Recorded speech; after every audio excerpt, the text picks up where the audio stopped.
ॐ यस्य भूमि प्रेमान्तरिक्षं मुतोदरं दिवं यशक्रे मूर्धानं तस्मै ज्येष्ठाय ब्रह्मणे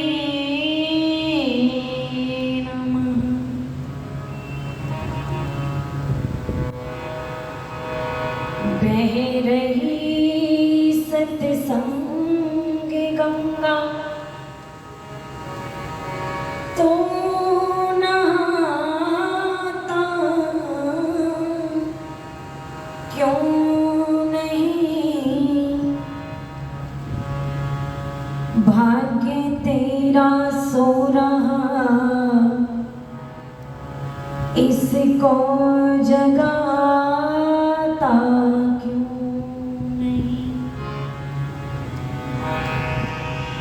देख कितने पतित जीवन धुल करके कुंदन बन गए। लक्ष्य उनको अपने जीवन का बनाता क्यों नहीं। लक्ष्य उनको अपने जीवन का बनाता क्यों नहीं। पाप की नगरी में रहकर सह रहा है कष्ट क्यों।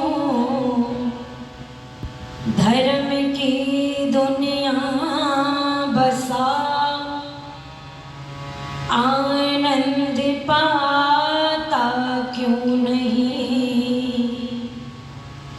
धर्म की दुनिया बसा आनंद पाता क्यों नहीं। बोलिए वैदिक धर्म की कुछ गीत की पंक्तियां मेरे साथ सब मिलकर के गुनगुनाना। दाता तेरे सुमिरने का वरदान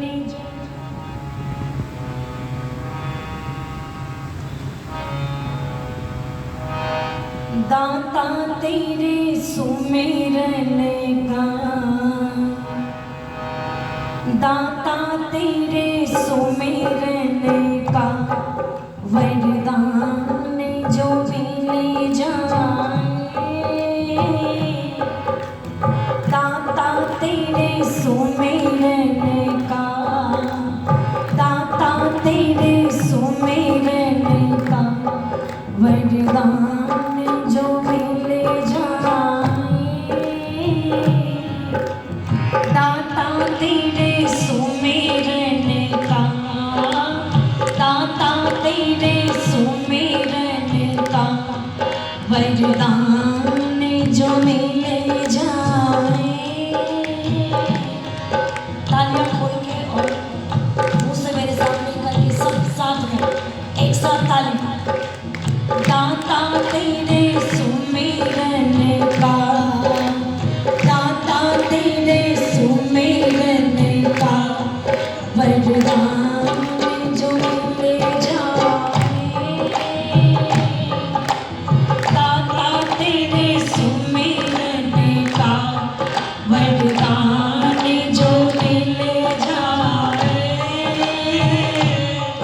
मुरझाई कली दिल की मुरझाई कली दिल की एक आन में खिल जाए। दाता तेरे सुमिरने का वरदान जो मिले जाए। दाता तेरे सुमिरने का सुनते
का वरदान जो मिल जाए,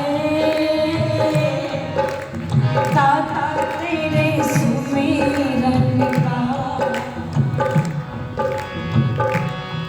ये मन बड़ा चंचल है, चिंतन में नहीं लगता।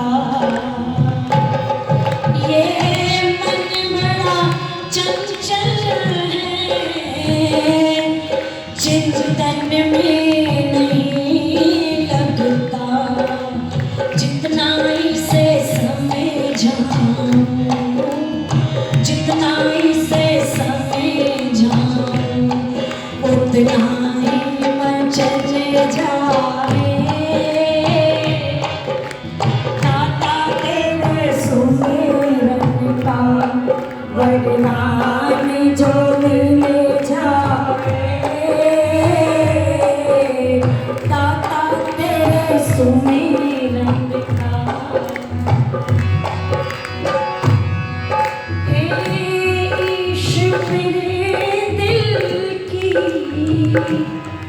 बस इतनी तमन्ना है,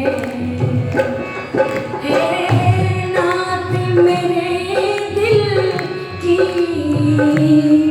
बस इतनी तमन्ना है। हे नाथ मेरे दिल की, बस इतनी तमन्ना है। सुमिरन में मन तेरे, सुमिरन में मन तेरे, चिंतन में मन तेरे, सुमिरन में मन तेरे, मेरा दम ही निकल जाए। सुमिरन में मन तेरे, मेरा दम ही निकल जाए। दाता तेरे सुमिरन का वरदान जो मिल जाए, दाता तेरे सुमिरन का वरदान जो मिल जाए।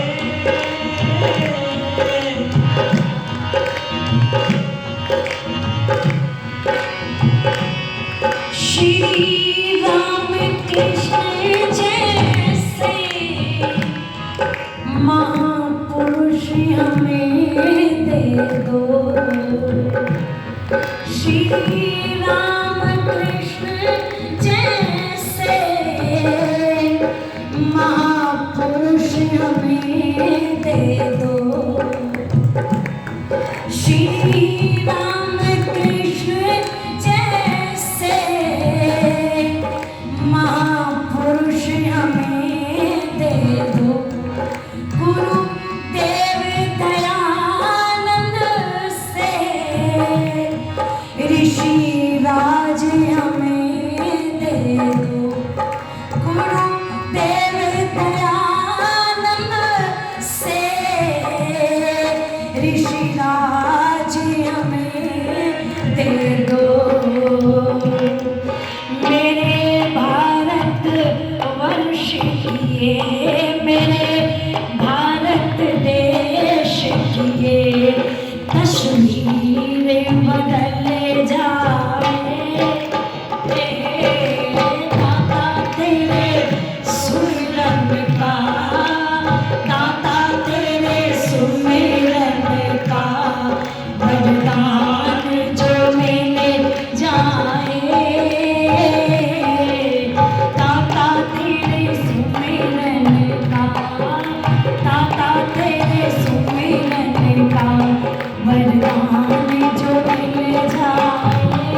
बोलिए वैदिक धर्म की जय।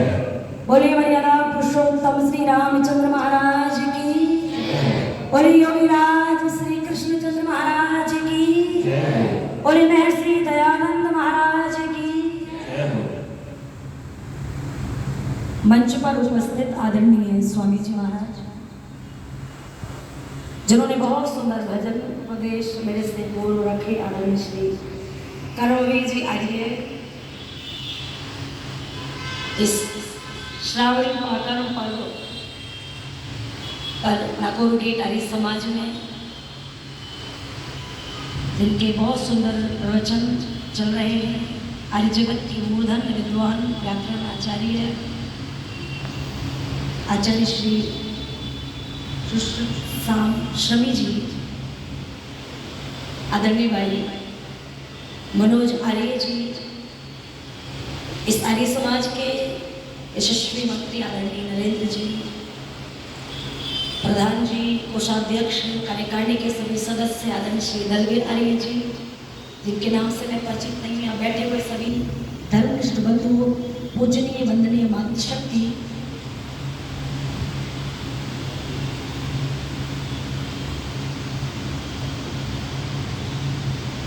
एक बड़ा सुंदर मंत्र आप सुनते रहते हैं, स्वस्ति न इंद्रो वृद्धश्रवा स्वस्ति न पूषा विश्ववेदा स्वस्ति नस्तारक्षो अरिष्टनेमि स्वस्ति नो बृहस्पतिर्दधातु। स्वस्ति का है कल्याणकारी, जो कल्याण करने वाला है, और इंद्र यहाँ राजा के लिए आया है। भावार्थ ये है कि देश का राजा प्रजा के लिए, देश के लिए क्या हो, कल्याणकारी हो।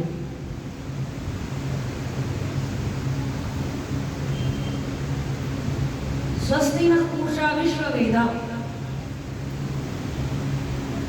देश का व्यापारी जो वर्ग है वो कल्याणकारी हो, देश देशांतरों में घूमने वाला हो।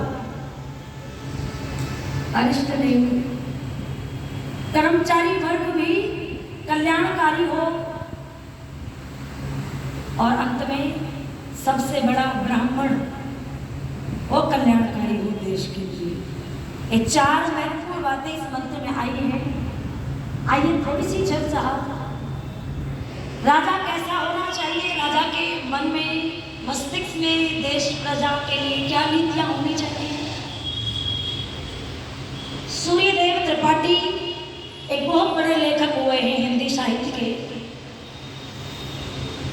स्वामी जी बहुत सुंदर चर्चा कर रहे थे, ऐ वतन के नौजवान जा रहा है तू कहाँ, याद कर वो दास्ता जिसको गाता है जहां। मोहम्मद गौरी की थोड़ी सी चर्चा जो कर रहे थे, पृथ्वीराज चौहान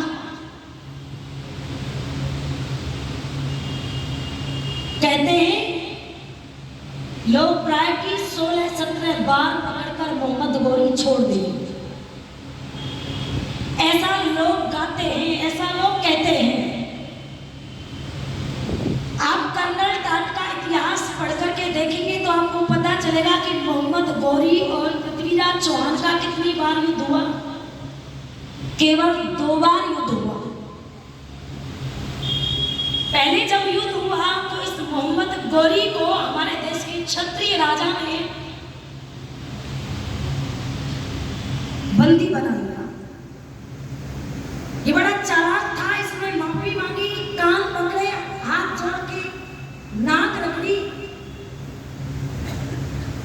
और एक देश के क्षत्रिय राजा का धर्म क्या बनता था, सूर्यदेव त्रिपाठी महाराज ने कुछ जो है देश के क्षत्रिय राजाओं की भूलों को गिनाया है, और वो कहते हैं कि उस दिन युद्ध के मैदान में क्षमा किसको करना चाहिए।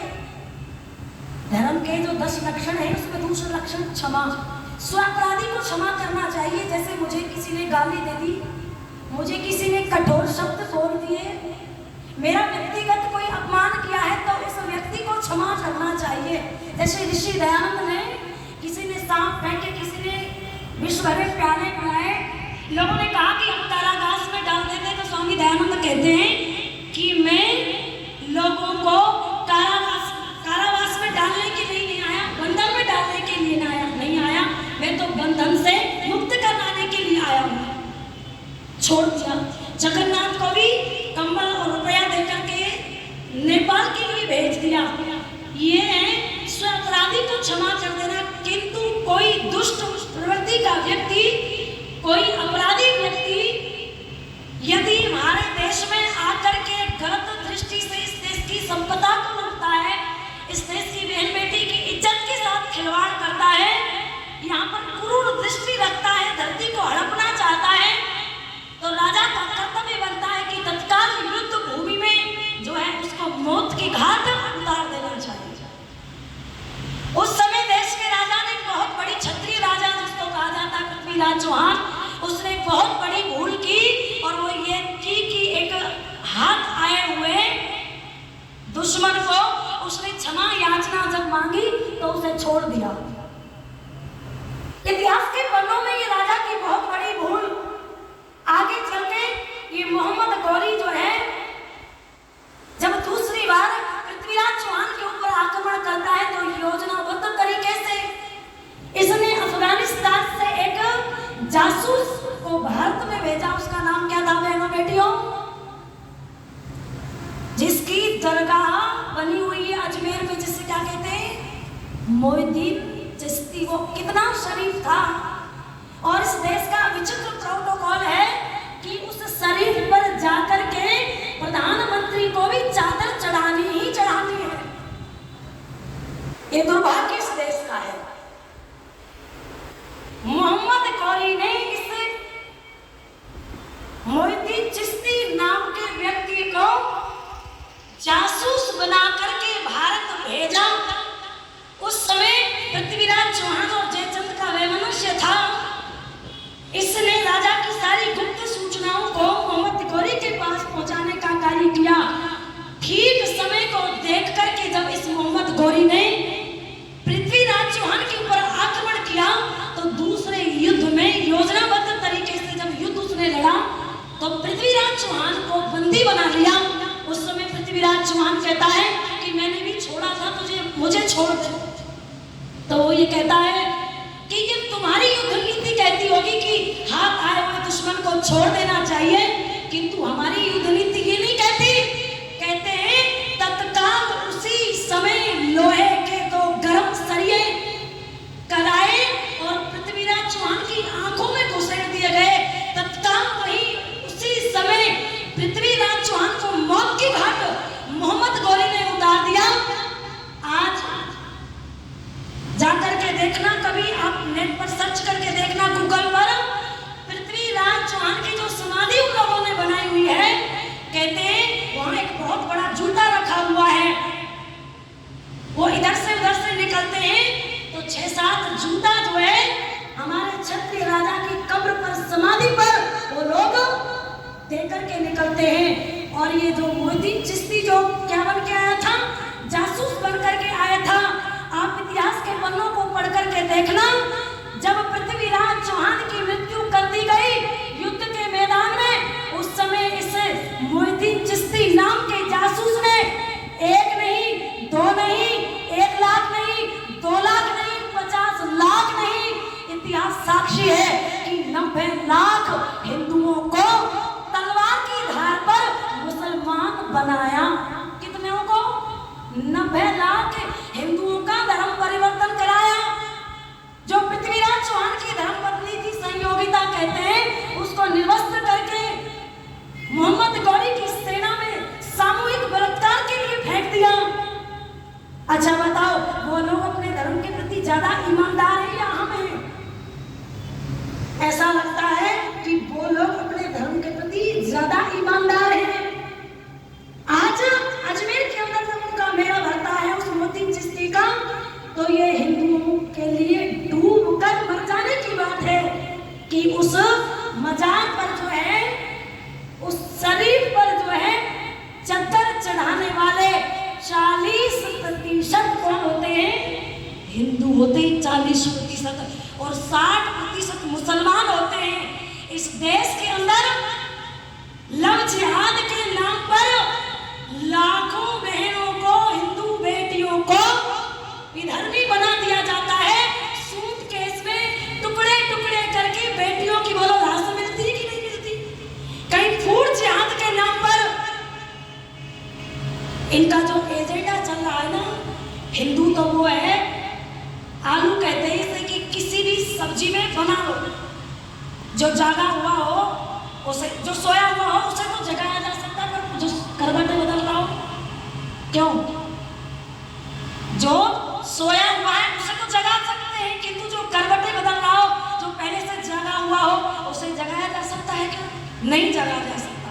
इसलिए कहा कि सदियों से हमको अपनी भूलों ने मार डाला, सदियों से हमको अपनी, सदियों से हमको अपनी भूलों ने मार डाला, सदियों से हमको अपनी, सदियों से हमको अपनी भूलों ने मार डाला, सदियों से हमको अपनी, सदियों से हमको अपनी भूलों ने मार डाला।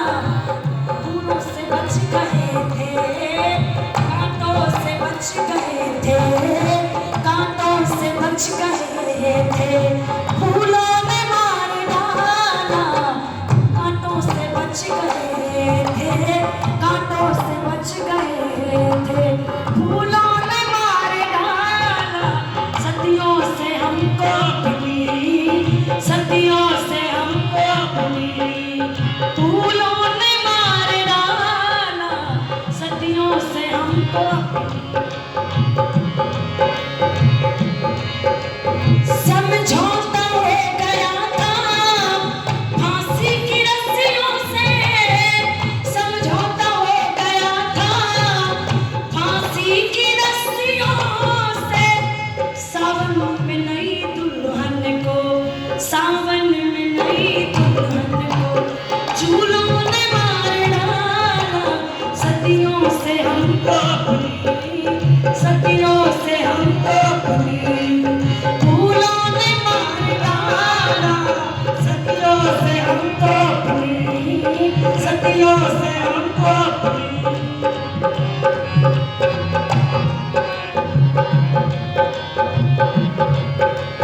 अपनों को गैर समझा, गैरों ने अपने मन की, अपनों को गैर समझा, गैरों ने अपने मन की, आंखों में झोंक दी जो, आंखों में झोंक दी जो, भूलों ने मार डाला, सदियों से हमको अपनी, भूलों ने मार डाला, कांटों से बच गए थे, कांटों से बच गए थे, फूलों ने मार डाला, सदियों से हमको।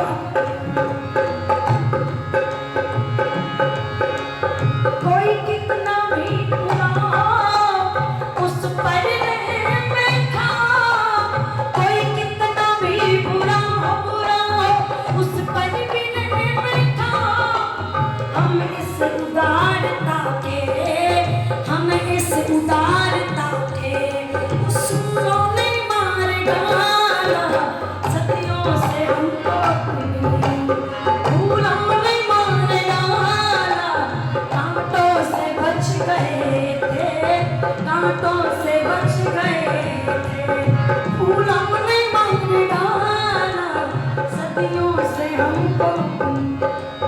हम किसको दे बुराई, हम किसको दे बुराई, प्रेमी हमें तो अपने, हम किसको दे बुराई, बुराई प्रेमी हमें तो अपने, आलस प्रमादियों के, आलस प्रमादियों के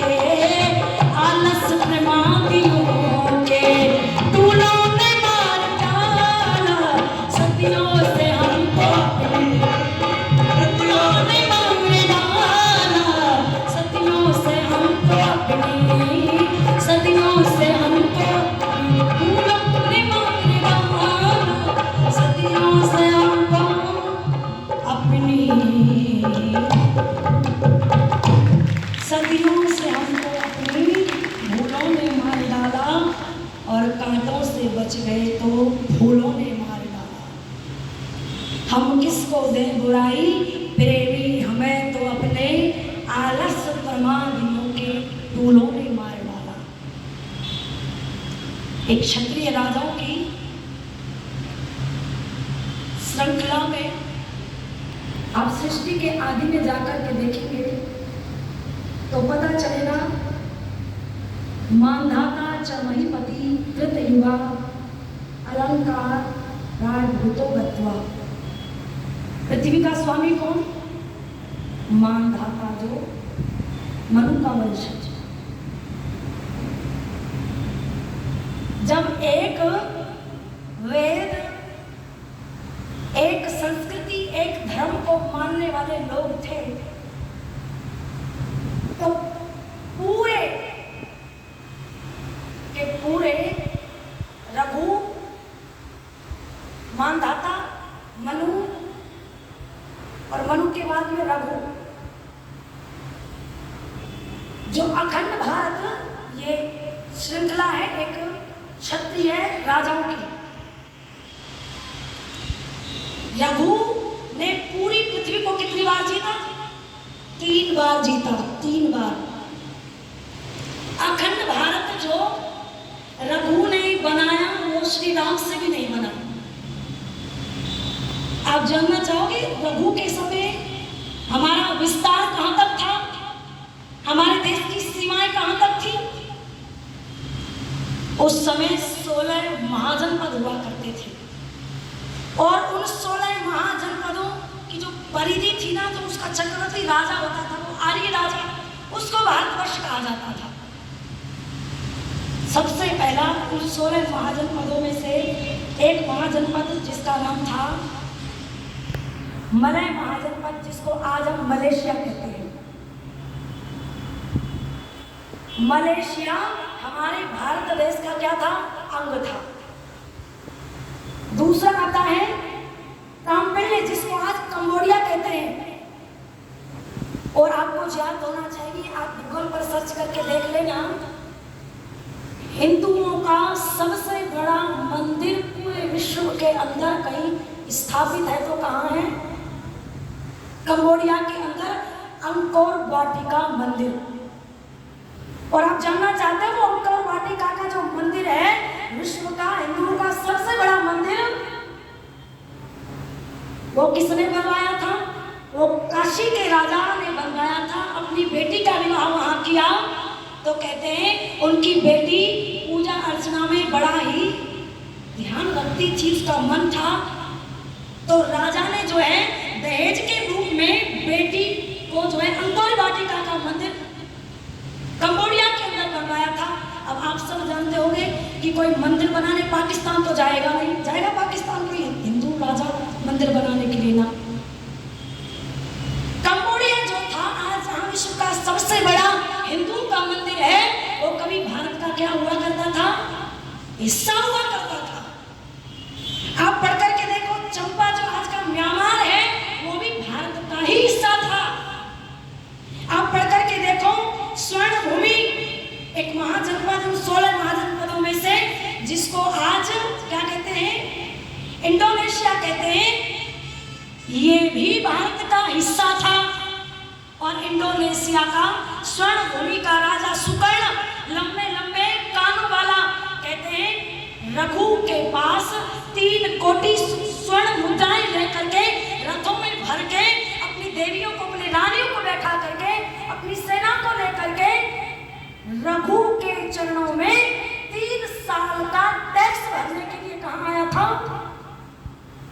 महाराज रघु के चरणों में नतमस्तक हुआ था। इससे क्या सिद्ध होता है कि हमारे देश की सीमाएं कहां तक थी? इंडोनेशिया तक थी। इसलिए लिखा क्या कि राम के वंशज कृष्ण के बेटे, अरे राम के वंशज कृष्ण के बेटे, तो ऋषियों की संतान, अपने गौरव को पहचान। क्या थे और क्या हो गए और क्या होंगे, अभी आओ विचारों मिलकर के ये समस्याएं है। आज पश्चिम में प्रभाव पूर्व से ही बह गई, हरते अंधेरा यदि ना हम, होती ना खोज नहीं गई, डरकर कठोर कलंक से, वात्सल्य के आतंक से, कहते आरोवासी अभी तक हिंद शाही। दुनिया के अंदर विज्ञान की जो चकाचौंध नजर आ रही है। आज भारत यदि चंद्रमा पर पहुंचा है तो ये भी मेरे ऋषि मुनियों की देन है। पूरे देश के अंदर जो प्रकाश फैला वो कहां से गया? ज्ञान का भंडार रहा कोई तो कौन रहा? भारत रहा।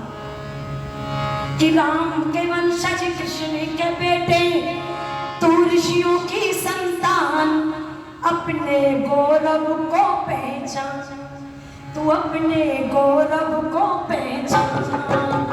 राम के वंशज कृष्ण के बेटे, राम के वंशज कृष्ण के बेटे, ऋषियों की संतान, तू अपने गौरव को पहचान, तू अपने गौरव को पहचान, तू अपने गौरव को पहचान। राम के वंशज कृष्ण के बेटे, थोड़ी सी आवाज बढ़ा दो, आवाज बढ़ा दो थोड़ी सी। राम के वंशज कृष्ण के बेटे, राम के वंशज कृष्ण के बेटे, ऋषियों की संतान, तू अपने गौरव को पहचान, तू अपने गौरव को पहचान, तू अपने गौरव को पहचान, तू अपने गौरव को पहचान। सब मेरे साथ मिल करके गाओ। राम के वंशज कृष्ण के बेटे, राम के वंशज कृष्ण के बेटे, ऋषियों की संतान, तू अपने गौरव को पहचान, तू अपने गौरव को पहचान, तू अपने गौरव को पहचान। कितनी पावन है ये धरती, विश्व लेखनी वर्णन करती। कितनी पावन है ये धरती, विश्व लेखनी वर्णन करती। गंगा जमुना की धाराएं कल कल करके यहाँ विचरती। गंगा यमुना की धाराएं कल कल करके यहाँ विचरती।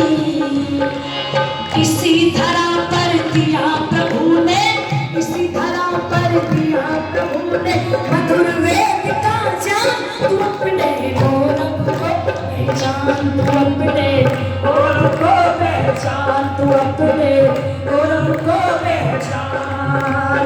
राम के वंशज कृष्ण के बेटे, राम के वंशज कृष्ण के बेटे, ऋषियों की संतान, तू अपने गौरव को पहचान, तू अपने गौरव को पहचान, तू अपने गौरव को पहचान। शिवदीश हरिचंद्र सेनानी कर गए अपनी अमर कहानी। शिवदीश हरिचंद्र सेनानी कर गए अपनी अमर कहानी। रमती देव दिलीप से राजा छोड़ गए हैं अमिट निशानी। युग युग तक गाएगी धरती, युग युग तक गाएगी धरती, उनका सुयश गान, तू अपने गौरव को पहचान, तू अपने गौरव को पहचान। राम के वंशज कृष्ण के बेटे, राम के वंशज कृष्ण के बेटे, ऋषियों की संतान, तू अपने गौरव को पहचान, तू अपने गौरव को पहचान, तू अपने गौरव को पहचान। बालयति भीष्म ब्रह्मचारी, मौत से जिसने बाजी हारी। बालयति भीष्म ब्रह्मचारी, मौत ने जिससे बाजी हारी। धर्म युधिष्ठिर कर्ण सेनानी, यहाँ हुए अर्जुन बलशाली। धर्म युधिष्ठिर कर्ण सेनानी, यहाँ हुए अर्जुन बलशाली। पूज रहे अब तक उनके लक्ष्य समानी, तू अपने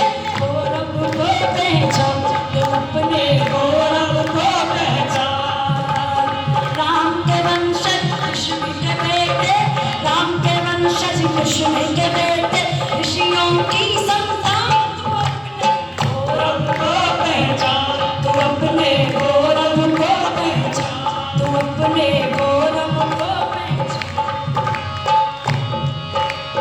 रण में वो राणा का भाला बहा गया निज लहू का नाला रण में वो राणा का भाला बहा गया निज लहू का नाला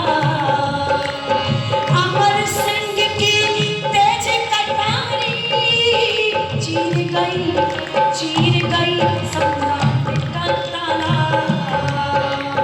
खून खराबा कर गई पल में खून खराबा कर गई पल में छतरी की कृपा तू अपने गौरव को पहचान तू अपने गौरव को पहचान राम के वंशज कृष्ण के बेटे राम के वंशज कृष्ण के बेटे ऋषियों की संतान गौरव को पहचान तू अपने गौरव को पहचान तू अपने गौरव को पहचान तू अपने गौरव को पहचान तू अपने गौरव को पहचान राम के वंशज कृष्ण के बेटे ऋषियों की संतान तू अपने गौरव को पहचान मानधाता मनु रघु और रघु के बाद में एक क्षत्रिय राजा जिनका नाम बड़े ही आदर और सम्मान से लिया जाता है मर्यादा पुरुषोत्तम श्री रामचंद्र धनुष बाण पर तीसरा चढ़ा करके कहते हैं निशीचर विहीन करूं कहीं जितने भी राक्षस हैं मैं इन सबको मार डालूंगा समय की नजाकत को देख करके 14 साल का वनवास राम जी को हुआ। अच्छा कोई अपराध किया था क्या? बोलो नहीं किया ना कोई अपराध। माता पिता से आज्ञा लेकर के दशरथ महाराज कहते हैं बेटा मैं तुझे वनवास नहीं भेज रहा, यदि तू चाहे तो बेड़ियां डाल के मेरे हाथ और पैरों में मुझे जेल में कारावास में जो है और तू निष्कंटक होकर के अयोध्या की गद्दी पर राज कर। मर्यादा में बंधे हुए पितृभक्त श्री राम कहते हैं पिताजी यदि आपका एक आदेश हो जाए तो ये राम पर्वत की ऊंची चोटी से कूद के अपने जीवन का अंत कर सकता है। यदि आपका एक आदेश हो जाए तो ये राम हलाहल विश्व को हथेली पर रख के उसे खा के अपने जीवन का अंत कर सकता है। यदि मेरे पिता का जिस पुत्र राम के लिए आदेश हो जाए तो ये राम धधकती हुई आग के अंदर अपने जीवन का दहन कर सकता है, गहरे समुद्र में डूब के अपने जीवन का अंत कर सकता है। किंतु सुन जननी सोई सुत बड़ी भागी जो पितु मात वचन अनुरागी। माता पिता के वचनों की आज्ञा की पालना करना ये तो हमारे रघुवंश क्या कहते हैं रघुकुल रीत सदा चल आई प्राण जाए पर वचन न जाए। भरत लेने के लिए पहुंचे श्री राम कहते हैं 14 साल का वनवास काट कर ही अयोध्या में पधारूंगा। भरत कहते भाई मैं राज नहीं करूंगा जब तक पिताजी का ज्येष्ठ पुत्र जीवित है, तब तक राजगद्दी पर बड़ा छोटा बेटा नहीं बैठे। राजकुमार को गेंद बनाकर खेलन लगे खिलाड़ी, इधर राम और इधर भरत दोनों ने ठोकर मारी। शिक्षा दे रहे हमको ये रामायण अति प्यारा। मर्यादा यदि आपको देखनी है, मात्र भक्त यदि आपको देखना है तो मर्यादा पुरुषोत्तम श्री रामचंद्र जी के जीवन को देखें। उनके बाद में श्री कृष्ण एक क्षत्रिय राजा, हस्तिनापुर में शांति दूत बनकर के विराट नगरी में बहुत बड़ी सभा आयोजित हुई और उसमें श्री कृष्ण कहते हैं कि कोई शांति दूत बन के जाए, कोई तैयार नहीं हुआ। श्री कृष्ण जब शांति दूत बन के विराट नगरी के महलों से निकलने लगे तो बाल खोल के, केस खोल करके सामने द्रौपदी खड़ी हो गई, कहती है भैया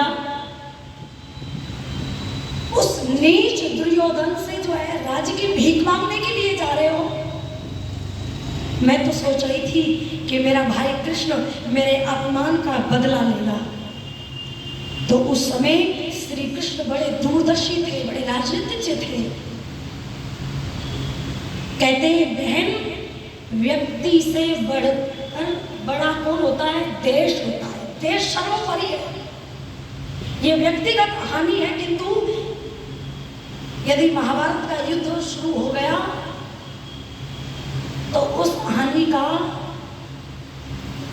कोई अंदाजा भी नहीं आ सकता। देश को सर्वोपरि माना श्री कृष्ण ने।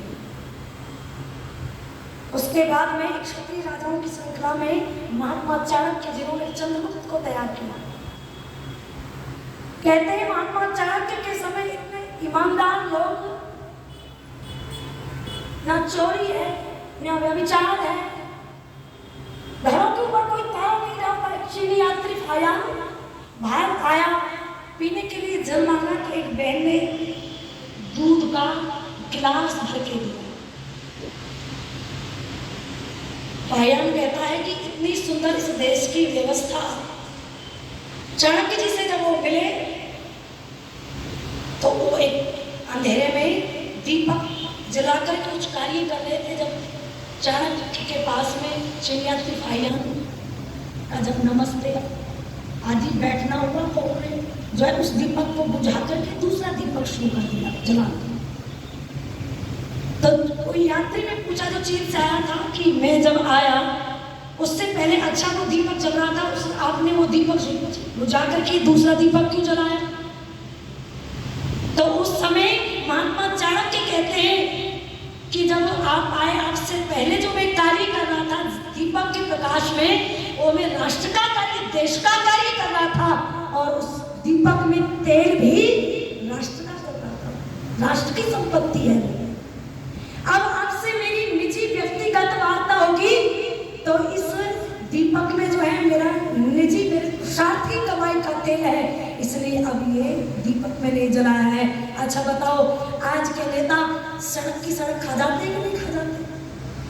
कितने ईमानदार लोग रहे होंगे उस समय। आज के लोग पुल के पुल खा जाते हैं। आज के लोग पशु का चारा तक नहीं छोड़ते। हाजमा इतना मजबूत है क्या कहने। महात्मा चाणक्य के बाद में छत्रपति शिवाजी, माँ जीजाबाई ने इसे योद्धा बनाया, बलवान बनाया, चक्रवान बनाया, साहसी बनाया। छत्रपति शिवाजी महाराज के बाद में सरदार वल्लभ भाई पटेल, सरदार वल्लभ भाई पटेल के बाद में लाल बहादुर शास्त्री, और लाल बहादुर शास्त्री के बाद में यदि कोई आज, वो पिछला समय था लाल किले की प्राचीर पर खड़ा होकर के एक देश का राजा जब ये घोषणा करता था तो बड़ा दुख, बड़ी वेदना होती थी कि इस देश की संपत्ति पर पहला हक किसी का है तो वो मुसलमान का है। आप पढ़ करके देखो इस देश के अंदर बाहर से आए ये यमन, ये मुसलमान, इन्होंने भाले के नोक पर जवान जवान बेटियों को, छोटे छोटे बच्चों को रख के उछाल दिया। बहन बेटियों के 14 से 17 वर्ष की आयु में स्तनों को तलवार से काट दिया। क्या उनके पास इतनी सेना थी? गजनवी जब चल के आया, धन सोना चांदी, लोग जो है आंखें बंद करके बैठे रहे। मैं ज्यादा कुछ नहीं कहना, चाहूंगी, केवल एक गीत सुनाना चाहती हूँ। सारस्वत मोहन मनीषी जी ने पहले कुछ पंक्तियां लिखी थी कि अभी तलक तो लोहे ने सोने की भाषा बोली है, अभी तलक मुस्कानों ने रोने की भाषा बोली है, मित्र वसंती चोले ने होली की भाषा बोली है, जाने किस दिन भगत सिंह कुर्बानी भाषा बोलेगा, जाने किस दिन लाल किला मर्दानी भाषा। ये पंक्तियां बोली जाती थी जब इस देश के प्राचीन पर खड़ा होकर के इस देश का प्रधानमंत्री भारत माता की जय, कोई हम पर हमला करेगा, कोई हमारा एक सर काटेगा तो हम बदले में 10 सिर काटेंगे, कोई हमें ईंट मारेगा तो हम उस ईंट का जवाब पत्थर से देंगे, और इस देश की संपत्ति पर पहला मालिकाना हक मुसलमानों का नहीं हिंदुओं का है। यदि कोई कहने वाला देशभक्त लाल की प्राचीर पर खड़ा होकर के कहता है तो उसके लिए पंक्तियां तो बनती हैं। आओ सारस्वत मोहन मनीषी ने जो पंक्तियां लिखी उन पंक्तियों को गा करके पीछे हटती हूँ और आप सबसे भी निवेदन करती हूँ कि आप सब भी मेरे साथ मिलकर के आज हिंदुत्व की कोई रक्षा करने वाला है। उत्तर प्रदेश के अंदर देखो जहाँ हिंदू अपनी आवाज नहीं उठा पाते थे, जहाँ मस्जिदों के ऊपर तो माइक लगे हुए होते थे पर मंदिरों के ऊपर माइक नहीं होते थे, कहीं भी कोई भी कब्जा कर लेता था। आज उस योगी बाबा ने बोलो बुलडोजर चलवाए कि नहीं चलवाए, आज पूरे उत्तर प्रदेश से बोलो आतंक को भय को समाप्त कर दिया कि नहीं कर दिया। यदि ऐसे राजा, ऐसे योगी, ऐसे धर्माचार्य के हाथों में राज्य आ जाए तो निश्चित रूप से इस भारत को फिर से विश्व गुरु बनाने से कोई रोक नहीं सकता। तो बड़ी सुंदर पंक्ति लिखी क्या कि वर्षों बंद कुंवर खजाने का दरवाजा खोल गया, वर्षों बंद कुंवर खजाने का दरवाजा खोल गया, अरे गोरा बादल शत्रु कंठ को तलवारों से तोल गया, और 7 दशक का पाप जाप की अग्नि शिखा से डोल गया। पहले पंक्तियां गाई जाती थी कि जाने किस दिन लाल किला मर्दानी भाषा बोलेगा। मनीषी जी ने लिखा कि ऐसा लगता लाल किला मर्दानी भाषा बोलेगा, ऐसा लगता लाल किला मर्दानी भाषा बोल गया, ऐसा लगता लाल किला, ऐसा लगता लाल किला मर्दानी भाषा बोल गया, ऐसा लगता लाल किला मर्दानी भाषा बोल गया, ऐसा लगता लाल किला मर्दानी भाषा बोल गया, मर्दानी भाषा बोल गया, मर्दानी भाषा बोल गया, बलिदान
स्वस्ति न वृद्धश्रवा। देश का राजा क्या हो, कल्याणकारी हो, जिस राजा के मस्तिष्क में प्रजा को लेकर के, देश को लेकर के उत्तम उत्तम नीतियां होती हैं, निश्चित रूप से वो देश उन्नति करता है। ये वेद का मंत्र है। एक छोटे से टुकड़े की जो है मैंने व्याख्या की है, अगला जो पूरा मंत्र है ना उसकी चर्चा फिर करेंगे। आप सबने बड़े धैर्य से सुना। आदरणीय हमारे कल्याणी जी के पिताजी, उनकी माता जी आई हुई है, तो बहुत बहुत धन्यवाद। अब आगामी कार्यक्रम स्वामी जी आपको सूचित करेंगे। बोलिए भारत माता की जय हो।